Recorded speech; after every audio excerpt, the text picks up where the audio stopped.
again, fellow warriors of light. I am back again to share with you all my positives on the latest Ultimate Futures Rewritten. Hopefully the audio for this one works as intended. If it's still not working, please let me know. I will continue to try to finagle something that does work. But yeah, so here we go. I had this whole thing lined up where I was gonna make a joke about how I finally got my 3+ clears and I can finally join these groups, which means I'm finally qualified to talk about FRU. But then I waited another month, and I feel like the joke, which I guess I still made, falls kind of flat because I have more than 3+ clears now, so I could definitely talk about it.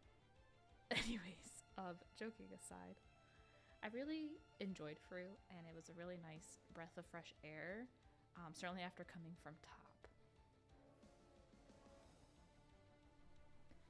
I liken FRU to tea right now on my enjoyment scale, and I really love tea, but I will disclaimer my statement in that I didn't do tea on content, so my reference point is legacy tea. So with that kind of foundation set, let's hop right into it. I do want to start off by kind of talking about this idea that FRU is easy. FRU is between 18 to 19 minutes. It has fast-paced mechanics and a little room for error. It's not the hardest ever made, but it's not the easiest either. Your mileage will vary. Ultimately, I think FRU is new player friendly and could very well be titled Baby's First Modern Ulti. In the same vein that Uwu is widely accessible and still commonly heralded as the easiest, therefore Baby's First Ulti. Alright, let's hop into what I like about FRU. I like the pacing, the recoverability, the mechanics, and the music. I'm going to talk about the pacing and recoverability a little bit more than the mechanics and the music, just because I don't feel super qualified to talk about the latter over the former. But yeah. Like other ultis, FRU is long, and being minutely precise for nearly 20 minutes on repeat is draining. But FRU didn't feel draining, at least for me personally. The use of the downtime in phase 2 and 4, which is around at the 4-minute mark, the 5-minute mark, and then the 12-minute mark, kind of gives a sort of reset to your brain. Like, there's still mechanics happening, and sometimes quite difficult ones, and there's healing to do, and, etc. But the mental load is still diminished a little bit because of that downtime, so it really does help kind of reset the brain. I also think that the music choices for the phases were pretty golden. Shout out to Soken and team, which keeps that motivation going, and that also helps with the pacing. No more top phase 1 elevator music. Recoverability is also a big positive for me, but don't get me wrong, recoverability doesn't have to exist in an ultimate. Ultimates are supposed to be both demanding and challenging, but let's not forget fun. I found that FRU did all of that really well without needing to add arbitrary difficulty. This is not a bash to top. I like top. But it's an example of what I feel is arbitrary difficulty, and that's Dynamis stacks. I think that is a clear-cut example of what I mean by arbitrary difficulty. Anyway, FRU is recoverable to a certain degree, so it's possible to make prog even during cleanup of previous mechanics. I also see it as skill expression, since it takes a certain amount of knowledge and understanding of mechanics and timing to be able to save a run. This is likely best explained with an example.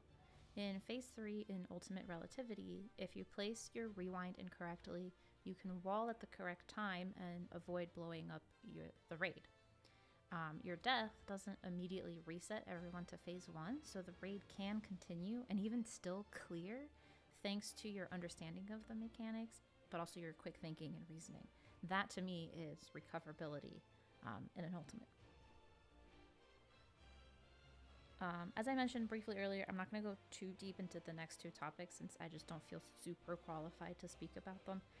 There are many people who have spoken on the mechanics of the fight, probably to a more dissertation level than I am going to. So check them out if you're interested in that kind of content. For me personally, I found FRU's mechanics to be fun, engaging, and interesting. But I never did Eden Savage on content, so I don't have a reference point. At least I never cleared anything past E3S. I was a really, really bad scholar, so we're just not going to talk about that era. It's done and dusted. But yeah, there are a lot of internet feelings about those tiers and about how FRU integrated the mechanics from their respective Savage version. Even in my own static, there's been a lot of talk about that. So if you're interested in hearing more about mechanics and how that all works, definitely go check out someone who's more knowledgeable than me on that front. And so, lastly, mentioned briefly earlier, I thought the music was pretty banger. Ultis should definitely feel epic from the beginning, and FRU delivered on that front. So please continue the good work. Ooh. Lastly, because the music got me remembering. Yoshi P, please add more voice lines in battle content and the game in general, but I digress. Having the announcer in Arcadian is super cool, and having Reen and Gaia actually speak was peak. Like, just imagine if Top was voiced. Anywho, that's a wrap. I like FRU a lot. I will be collecting all the weapons because I think they really cooked with them. And yeah, I wish you the best of luck in your FRU prog, your reclears, or whatever else you're doing. Thanks for listening to my 2 cents, and catch you in the next one. Tranquility and vitality in